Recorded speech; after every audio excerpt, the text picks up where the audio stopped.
오늘 우리가 함께 읽은 성경 본문 말씀은 솔로몬 왕이 하나님의 영광의 임재의 상징인 성전을 건축한 사건을 기록하고 있습니다. 예전에 이스라엘 가운데에는 성막이 있었죠.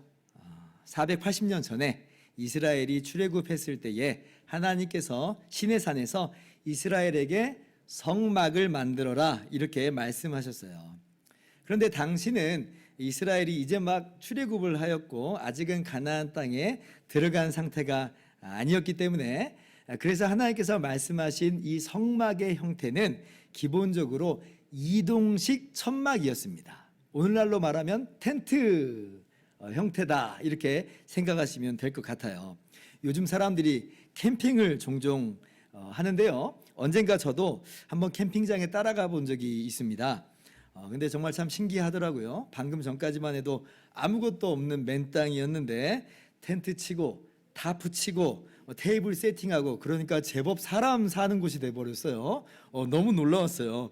그리고 돌아갈 시간이 되었을 땐 야, 이거 언제 다 치우나 했는데 짐을 바리바리 싸다 보니까 또 어느새 정리가 깔끔하게 돼가지고 또 평지로 돌아갔더라고요. 너무 신기했어요. 성막이 바로 그런 형태인 거예요. 물론 개인 텐트보다는 훨씬 더 큰 규모입니다. 이것저것 다 빼고 성막 자체의 크기만 말씀드린다면 길이가 30규빗, 너비가 10규빗, 높이가 10규빗이에요. 지금 감이 안 잡힐 거예요. 그래서 제가 그림을 한번 가져와 봤습니다. 1규빗이 이제 어느 정도의 크기냐면 팔꿈치에서 손끝까지의 길이를 1규빗이라고 합니다. 이게 어느 정도냐면 45.6cm예요. 45.6cm. 계산하기 너무 복잡해요. 50cm 이렇게 생각하시면 되는 거예요. 그래서 이제 길이가, 성막의 길이가 어느 정도냐면, 성막이 제일 오른쪽에 있는 게 이제 성막의 본체인데 길이가 13.5m, 그리고 너비가 4.5m인 것입니다. 이거를 이제 광야에서 내내 폈다 접었다 한 거예요. 왜냐하면 가나안 땅까지 계속 이동을 해야 되니까. 그리고서 이제 가나안 땅에 들어온 것입니다. 그런데 여전히 가나안 땅에 있었을 때도 어떤 형태를 고스란히 갖고 있게 되냐면 성막 형태를 고스란히 유지하고 있어요. 그런데 이제 시간이 한참 흐르고 다윗이 왕이 되었을 때에 문득 성막을 이런 텐트 형태가 아니라 고정식 건물로서 짓고 싶다라고 하는 마음을 다윗이 품게 됩니다. 이게 사무엘하 7장 2절 말씀이에요. 왕이 선지자 나단에게 이르되 볼지어다 나는 백향목 구경에 살거늘 하나님의 궤는 휘장 가운데 있도다. 어떤 마음일까요? 아마 이런 마음인 것 같아요. 좀 죄송한 마음인 거죠. 하나님의 은혜로 나는 왕이 됐는데, 그래서 나는 지금 백향목 궁궐을 짓고 거기에 지금 왕궁에서 사는데, 그런데 하나님의 언약궤는 여전히 텐트에 있으니까 하나님을 위해서 성전을 짓고 싶다는 그런 마음이 든 거예요. 고정식 건물을 좀 짓고 싶다는 거죠. 어때요? 그 마음이 참 귀하죠.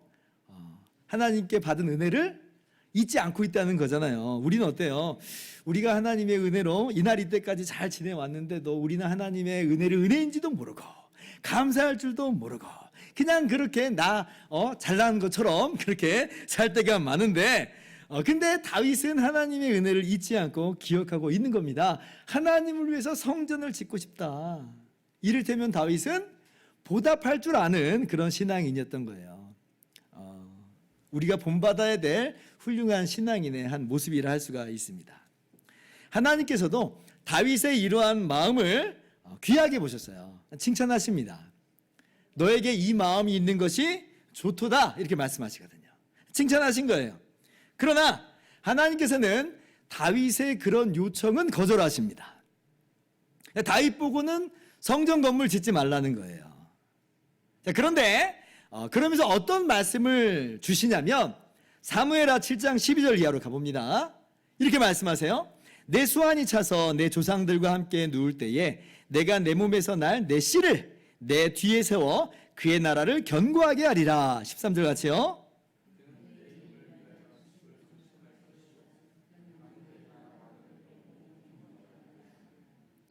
자, 다윗 보고는 분명 아니라고 말씀하세요. 다윗은 피를 많이 흘렸기 때문에 안 된다라고 하세요.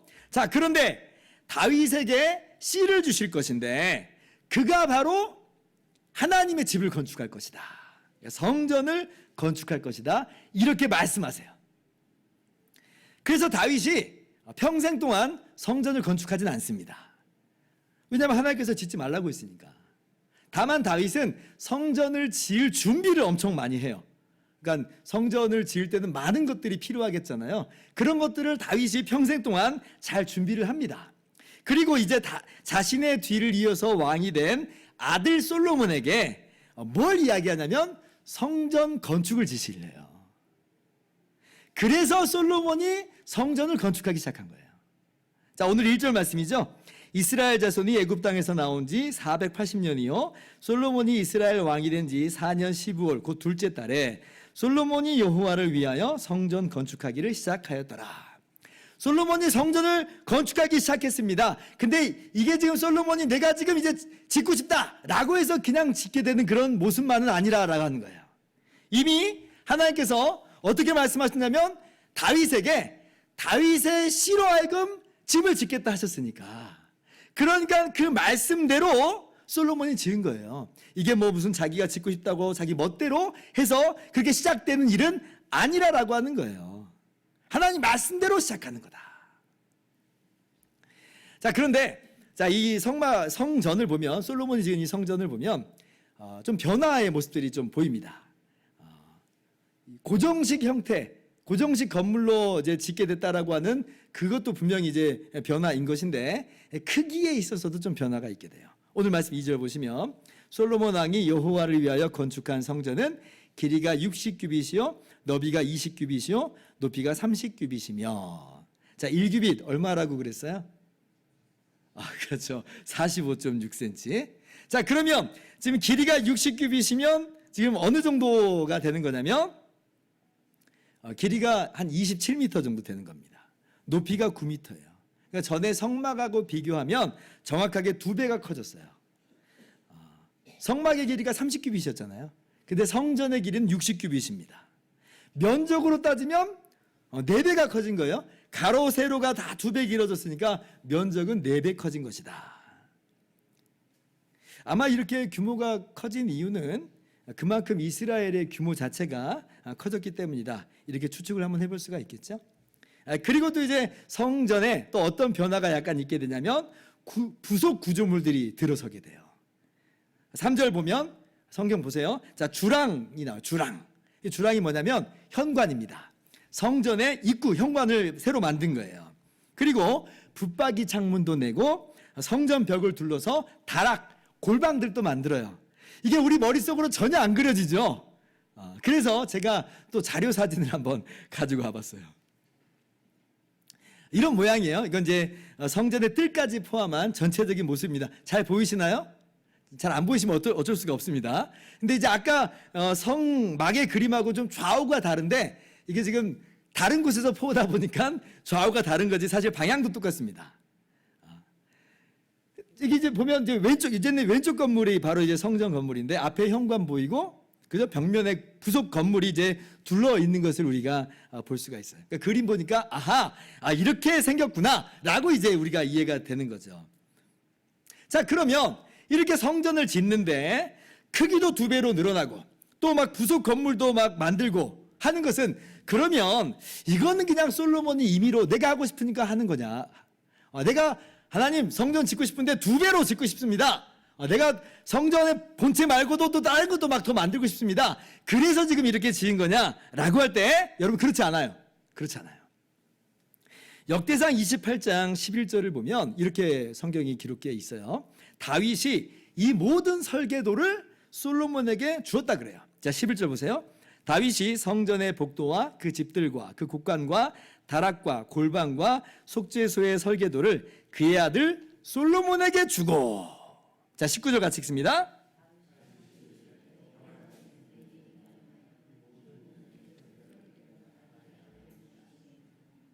하나님께서 다윗에게 성전을 짓지 말라고는 하셨지만 그러나 성전의 모든 설계를 다 알게 하셨다는 거예요. 그리고 그 설계도를 솔로몬에게 준 거죠. 솔로몬이 한 건 뭐냐면 다윗에게 그 설계도를 받아서 그대로 지은 것뿐이에요.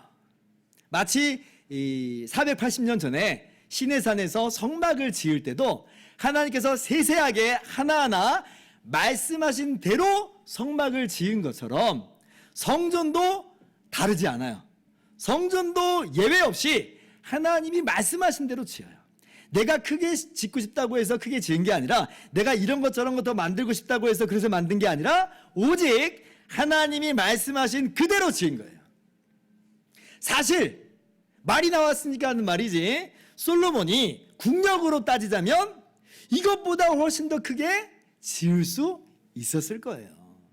그러나 솔로몬은 말씀을 넘어가지 않는 거죠. 말씀대로 그대로 성전 건물을 짓습니다. 여기서도 우리가 적용할 내용이 있죠. 뭐예요? 내가 하고 싶다고, 마냥 크게 짓는다고, 마냥 화려하게 다양하게 짓는다고 그게 하나님께 영광 돌리는 것은 아니라라고 하는 거예요. 정말 중요한 게 있어요. 뭐예요? 하나님의 말씀대로예요. 하나님의 말씀대로. 오히려 반대로 솔로몬이 하나님의 말씀을 무시하고, 하나님 이왕 짓는 거 크게 지어드리겠습니다. 다락 골방 이거 말고 각종 편의시설 다 지을게요 라고 한다면, 여러분 하나님이 그걸 기뻐 받으시겠어요? 그렇지 않겠죠. 왜냐하면 하나님 말씀하신 게 있는데. 오히려 하나님께서 막 뭐라고 그러실 거예요. 아니 내가 말한 게 있는데 왜 그렇게 안 하냐 라고 하면서 하나님께서 분명히 한마디 하실 겁니다. 여러분 우리가 정말 중요하게 생각해야 될 게 있어요. 우리가 하나님 말씀대로 살아가는 것, 이게 진짜 중요한 거예요. 우리가 정말 오해하는 것 중에 하나가 있는데 뭐냐면, 지성이면 감천이다. 우리 옛말이 그런 말 있잖아요. 지성이면 감천이다. 내가 정성을 들이면 그러면 하늘이 감동하신다, 하늘이 기뻐하신다, 이런 생각을 우리 옛날 사람서부터 쭉 해왔어요. 그래서 우리가 그냥 내가 지극정성을 들이면, 거기에다가 뭔가 좀 더 크고 화려하게 하나님을 섬기면 그러면 하나님이 좋아하실 거라고, 기뻐 받으실 거라고 그렇게 생각하는 경향이 있는데, 그러나 그렇지 않다는 겁니다. 그렇지 않아요. 오히려 하나님께서는 하나님의 말씀대로 순종하는 것을 더 기뻐하시죠. 예전에 우리 신앙의 선배님들이 정말 하나님을 귀하게 잘 섬겨 오셨는데요. 아마 여러분도 기억하실 거예요. 옛날 분들이 헌금을 드릴 때 어떻게 드렸냐면, 옛날에 이제 그 지폐에 꼬깃꼬깃 접혀져 있을 때 그런 걸 다리미로 쭉쭉 펴가지고 빳빳하게 해가지고 그렇게 해서 헌금을 드렸습니다. 그게 이제 그분들의 마음인 거예요. 아예 이제 어디선가 신권을 받으면 그 신권은 고이 보관을 합니다. 고이 보관을 하고 헌금 낼 때마다 꼬박꼬박 그 신권으로 헌금을 드렸습니다. 아마 여기 계신 분 중에서도 그렇게 하신 분이 있을 것이고, 뭐 내가 직접 그렇게 하진 않았더라도 우리 부모님이 그렇게 한 것을 아마 보신 분들도 있을 거예요. 요즘 젊은 분들은 잘 모르실 수 있습니다. 굉장히 아름다운 모습이죠. 그 마음이 엿보이잖아요. 그러나 그게요, 내가 그렇게 정성을 들였기 때문에 하나님이 더 기뻐 받으실 거라고 생각해 버리면, 여러분 그건 완전히 오해한 거예요. 완전 잘못 간 거예요. 이렇게 해도 되고 이렇게 안 해도 되는데, 근데 나는 이렇게 하고 싶어서 하는 거예요. 이렇게 정성 들인다고 해서 하나님이 더 기뻐 받으시는 거 아닌 건 알지만 그냥 제 마음이에요 라고 하는 것까지 딱 좋아요. 딱 거기까지예요. 그런데 거기서 한 발 더 나아가가지고, 내가 여기에 이렇게 정성을 들였기 때문에 하나님이 더 기뻐 받으시겠지 하는 순간, 하나님이 그러실 겁니다. 순종이 제사보다 낫고 듣는 것이 순양의 기름보다 나으니. 하나님이 정말 기뻐하시는 건 뭐냐? 나의 지극정성의 어떤 모양이 아니에요. 하나님의 말씀대로 지금 살아가는가, 말씀대로 순종하는가, 이게 정말 하나님께서 기뻐 받으시는 겁니다. 그래서 우리가 정말 정성을 들여야 될 때는 어디냐면, 어떤 외모나 화려한 어떤 외양이 아니라 하나님의 말씀대로 순종하는 것에 정말 힘을 다해야 돼요. 그게 핵심입니다. 내가 마음을 다해서 하나님의 계명인 10계명을 준행하면서 사는가, 내가 온 힘을 다해서 하나님을 사랑하고 하나님을 사랑하는 그 표현으로서 이웃을 사랑하는 주님의 계명대로 순종하면서 사는가? 이게 정말 중요한 내용이에요. 하나님께서 주목하시는 바는 바로 그거죠. 그 외에 어떤 별다른 정성을 주목하는 게 아니라 우리가 온 마음을 다해서 온 힘을 다해서 하나님의 말씀에 순종하면서 사는가. 그러므로 여러분 항상 하나님의 말씀에 주목하시기 바랍니다. 특히 가장 기본이 되는 바 십계명의 말씀을 기억하실 수 있기를 바라고, 그리고 그 말씀대로 순종하면서 행하는 것에 여러분의 온 힘과 정성을 다하면서 그렇게 하나님을 사랑하는 삶을 사시기를 주님의 이름으로 축원합니다. 오늘 하나님께서는요, 솔로몬에게 다시 한번 그 부분을 강하게 강조하여 말씀하세요. 12절 이하를 봅시다. 내가 지금 이 성전을 건축하니 내가 만일 내 법도를 따르며 내 율례를 행하며 내 모든 계명을 지켜 그대로 행하면 내가 내 아버지 다윗에게 한 말을 내게 확실히 이룰 것이요. 13절 같이요.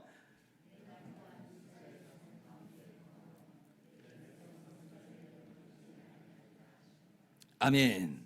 자, 솔로몬이 지금 하나님께서 말씀하신 그대로, 말씀하여 주신 대로 성전을 잘 짓고 있어요. 정말 잘하는 거예요. 자, 그런데 이렇게 건물 짓는 것에만 하나님의 말씀대로 순종하면서 살아갈 것은 아니라라고 하는 거죠. 뭐예요? 성전을 지은 솔로몬의 모든 삶에 있어서도 마찬가지로 하나님의 말씀대로 순종하면서 지켜 행할 것을 하나님께서 지금 명하고 계신 거예요. 그리고 그렇게 솔로몬이 하나님의 말씀을 준행하면서 살아갈 때에 뭐라고 약속하여 말씀하세요? 너를 통해서 다윗에게 준 약속을 이루게 하겠다, 이렇게 말씀하시죠. 아까 다윗에게 준 약속이 뭔지 기억하세요? 다윗의 나라 왕위를 영원히 견고하게 하리라 그러셨죠. 그 말씀대로 너의 나라 왕위를 영원히 견고하게 하겠다 말씀하신 거예요. 솔로몬이 하나님의 말씀을 그대로 준행하면 솔로몬의 왕위가 영원히 견고하게 될 것이에요. 그 13절 보세요. 하나님의 임재인 이 성전으로 표현하는 바 하나님께서 계속해서 이스라엘 가운데 거하실 거다. 어떻게 하면? 솔로몬이 하나님 말씀대로 순종하면, 말씀대로 준행하면. 자, 그리고 결코 이스라엘 백성을 버리지 않을 것이다. 어떻게 하면? 솔로몬이 말씀대로 순종하면, 말씀대로 살면. 자, 그럼 반대로, 자, 솔로몬이 성전을 이렇게 기껏 지어놨어요. 그런데 자, 하나님의 말씀에 불순종하게 된다면 어떻게 될까요? 어떻게 된다는 얘기예요? 솔로몬의 나라 왕위는 무너지게 될 것이고, 하나님은 이스라엘 가운데 거하지 않을 것이며 이스라엘을 버리실 것이다 라고 하는 의미가 내포되어 있다라고 할 수가 있어요. 그러니까 지금 솔로몬에게 있어서 결정적으로 중요한 게 뭐예요? 결정적으로 중요한 것은 하나님의 말씀에 대한 순종입니다. 하나님 말씀대로 사는 거예요. 지금 성전 건물 지었다고 해서 다 끝난 게 아니에요. 어쩌면 지금부터가 진짜 더 중요한 거예요. 말씀대로 순종하면서 지켜라. 그렇게 살아라. 그래서 오늘 말씀 속에서 우리가 쉽게 적용할 수 있는 바는 뭐냐면, 그렇구나, 정말 하나님의 말씀대로 살아가는 것이 너무나 중요하구나 라고 우리가 이렇게 적용을 할 수가 있습니다. 정말 그렇게 적용하는 것은 귀하고 아름다운 모습이에요. 자, 그런데 이렇게 우리가 적용하고 설교를 끝나면 안 됩니다. 끝낼 수가 없어요. 앞으로 일이 이제 어떻게 전개되는가를 좀 살펴봐야 돼요. 제가 오늘 설교 제목을 가지고 어떻게 정했냐면 솔로몬의 성전 건축과 그 한계라고 정했죠. 그 제목에서도 우리가 짐작할 수 있듯이 그럼 솔로몬이 과연 하나님 말씀대로 순종했느냐, 이걸 살펴보자는 거예요. 하나님 말씀대로 순종했느냐? 그렇지 못해요. 솔로몬은 성전은 지었는데 그러나 하나님의 말씀을 그대로 준행하는 것에 있어서 실패합니다. 하나님 말씀대로 그대로 준행하는 게 조건이었는데 근데 그 조건이 깨져버린 거예요. 자, 열왕기상 11장 4절 이하로 한번 가봅시다. 솔로몬이 나이가 많을 때에 그의 여인들이 그의 마음을 돌려 다른 신들을 따르게 하였으므로 왕의 마음이 그의 아버지 다윗의 마음과 같이 아니하여 그의 하나님 여호와 앞에 온전하지 못하였으니 5절 같이요.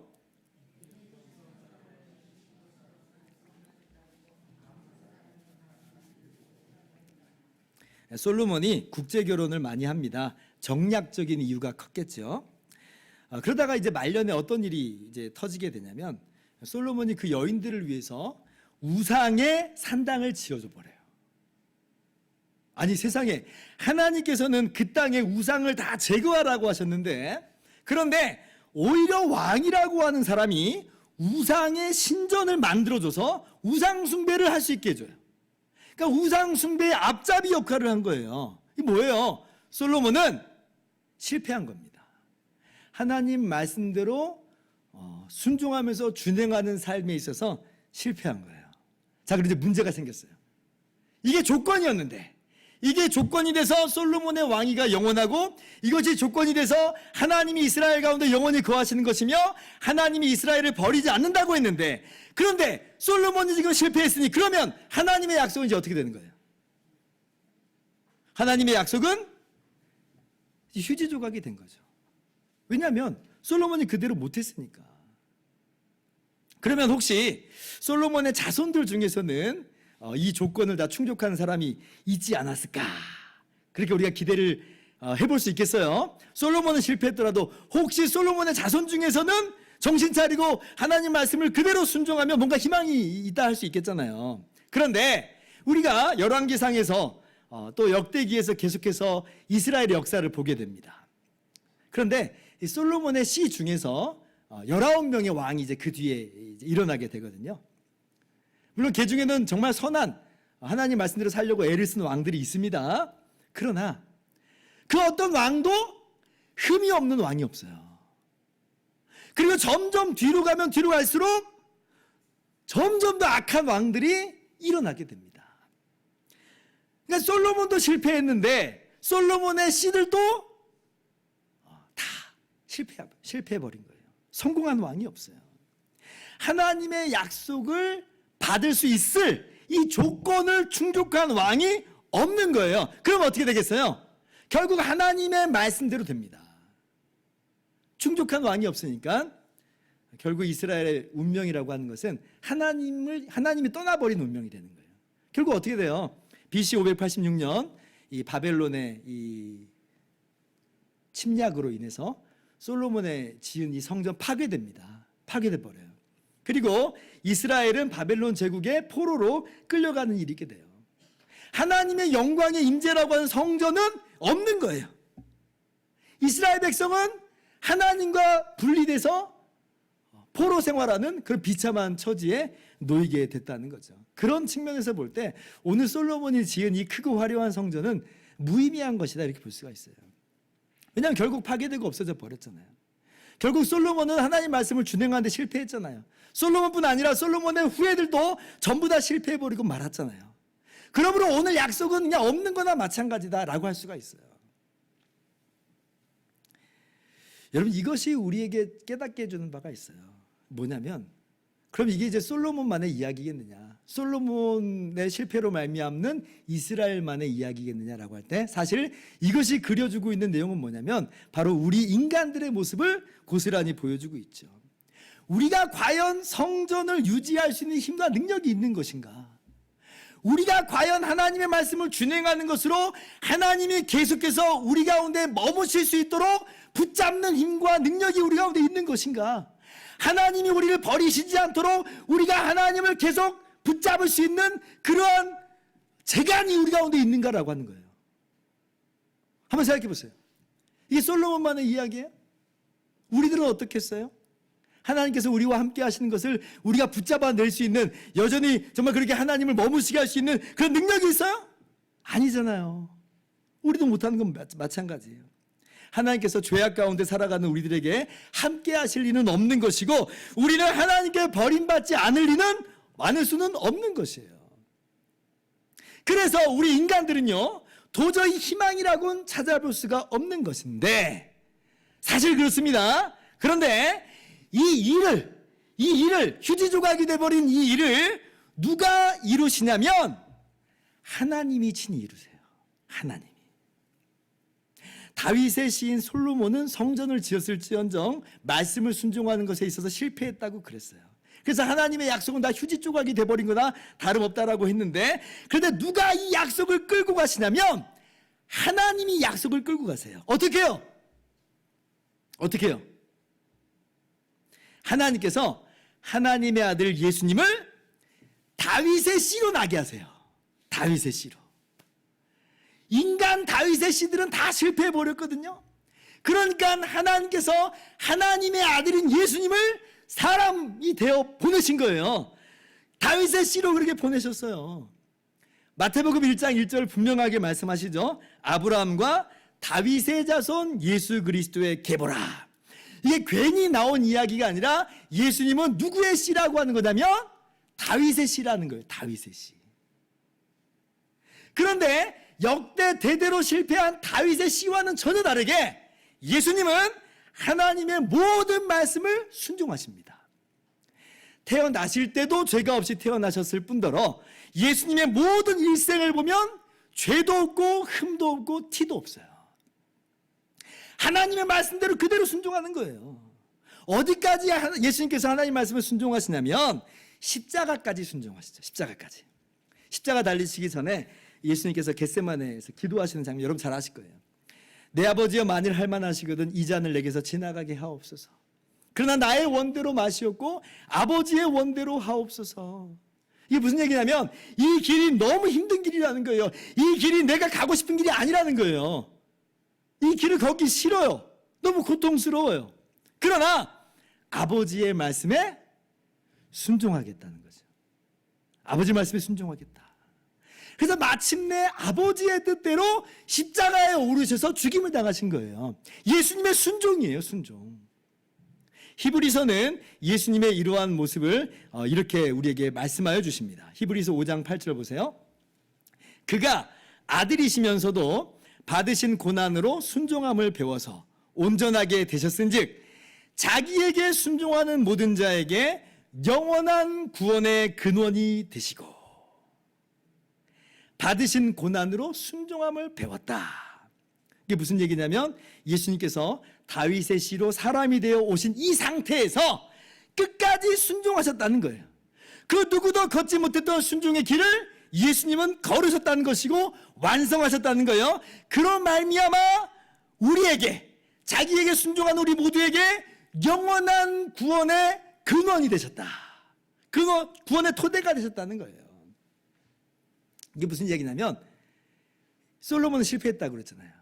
근데 예수님은 그 조건을 충족하셨어요. 예수님은 성공하셨어요. 그러면 솔로몬이 그 말씀을 순종하면 하나님이 이스라엘 가운데 계신다 그랬잖아요. 자, 그러면 예수님이 하나님 말씀을 순종하셨으니 어떤 일이 벌어진 거예요? 예수 그리스도 안에서 예수 그리스도의 백성에게 하나님이 영원히 임재하신다는 말입니다. 이것이 우리 편에서 이루어낸 것이 아니라 우리가 마치 그렇게 하나님을 붙잡고 있는 게 아니라 오직 하나님께서 예수 그리스도 안에서 우리에게 이런 은혜로서 함께 하여 주시는 거예요. 정말 너무 놀라운 얘기죠. 우리는 우리가 하나님의 말씀을 준행해야지, 그래야지 하나님이 우리와 함께 하시는 것으로, 마치 그래서 내가 하나님 말씀을 준행하지 못하면 마치 하나님이 나를 버리실 것 같은 두려움과 공포로 살아갈 때가 많아요. 그러나 그렇지 않다는 겁니다. 그렇지 않아요.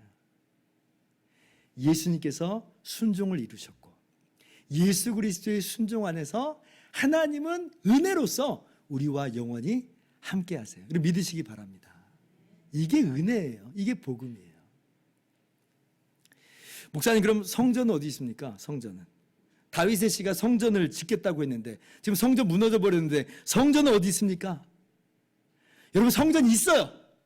예루살렘에 성전이 있는 게 아니라 이 성전은 무엇이냐면 바로 예수님이 친히 성전이 되어주신 거예요. 요한복음 2장 19절 말씀을 먼저 봅시다. 예수께서 대답하여 이르시되 너희가 이 성전을 헐라 내가 사흘 동안에 일으키리라. 21절 같이요.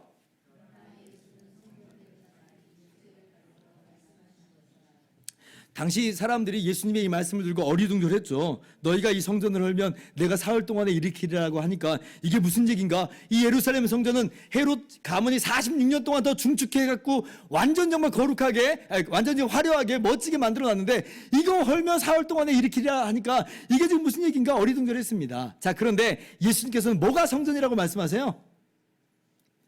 하나님의 아들이 친히 사람이 되어 오신 바로 자신을 두고 성전이라고 말씀하세요.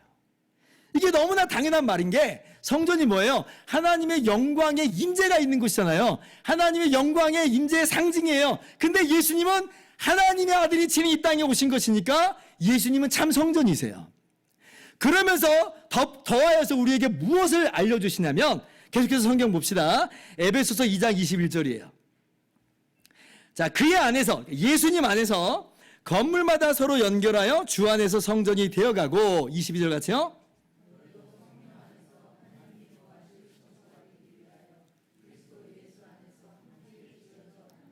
자, 뭐가 성전이라고요? 참 성전이신 예수 그리스도에게 붙어있는 우리, 참 성전이신 예수 그리스도 안에 있는 우리가, 즉 교회가 성전이에요. 교회가 예수님이 지으신 진짜 성전이에요. 우리가 성전입니다. 여러분, 그래서 오늘 말씀 보면서 우리가 여기까지 나가야 돼요. 아, 우리가 성전이 됐구나. 우리가 하나님께서 임재하시는 성전이 된 것이구나. 여러분, 그래서 오늘 말씀을 가지고 전혀 엉뚱하게 적용을 하시는 그런 분들도 있는데, 오늘 말씀 가지고 마치 예배당이 성전인 것처럼 우리 교회 건물 잘 짓자, 오늘 말씀 가지고 그렇게 적용을 해버리면 그건 오늘 말씀 굉장히 잘못 오해하는 거예요. 그런 말씀이 아니에요. 오늘날 이 교회 건물은요, 이건 전혀 성전이 아닙니다. 몇백억, 몇십억을 들었다 한들, 아무리 크고 화려하다 한들 이건 그냥 건물이지 이건 성전이 아닌 거예요. 그래서 우리가 불필요한 오해를 없애기 위해서 우리가 예배당을 일컬어서 성전이라고 얘기를 하지 말아주셔야 됩니다. 왜냐하면 자칫 잘못하면 오해해버릴 수가 있어요. 교회가 성전인데 건물이 성전인 것처럼 오해를 가져다 줄 수 있거든요.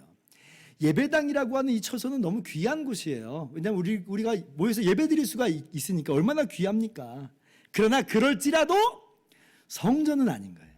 성전은 오직 뭐냐면 예수 그리스도께 붙어있는 우리 교회 공동체가, 그리스도의 몸인 우리의 모임이 바로 성전이에요. 그래서 제가 성전이라는 말을 안 쓰죠. 예배당을 두고 제가 성전이라고 말을 안 할 겁니다. 그런 의미가 있는 거예요. 오직 제가 성전이라고 말을 할 때면 그 무슨 의미라고 이해를 해야 되냐면 우리 교회를 두고 하시는 말이구나. 우리 예배 모임을 두고 하는 말이구나. 우리 예배 가운데 하나님이 임재하시는 것을 두고 말씀하시는 거구나 라고 여러분이 그렇게 이해하셔야 됩니다. 자, 아무튼 인간 솔로몬은 실패했다고 그랬어요. 그리고 그가 지은 성전은 무의미해졌습니다. 파괴돼 버리고 말았어요. 그러나 진정한 다윗의 씨로오신 예수님께서 하나님의 말씀을 온전히 순종하시고, 그리고 십자가에서 우리의 모든 죄를 다 대속하심으로 말미암아 우리를 그리스도께 붙어있는 성전 삼아 주셨어요. 하나님의 영광의 임재가 우리 모임 가운데 있습니다. 우리가 잘나서, 우리가 대단해서가 아니라 예수 그리스도 안에 있는 그 이유 하나만으로, 주님의 순종을 기반으로 해서 하나님은 영원히 저와 여러분을 떠나지 않으세요. 히브리서 13장 5절 말씀입니다. 그가 친히 말씀하시기를 내가 결코 너희를 버리지 아니하고 너희를 떠나지 아니하리라. 아멘.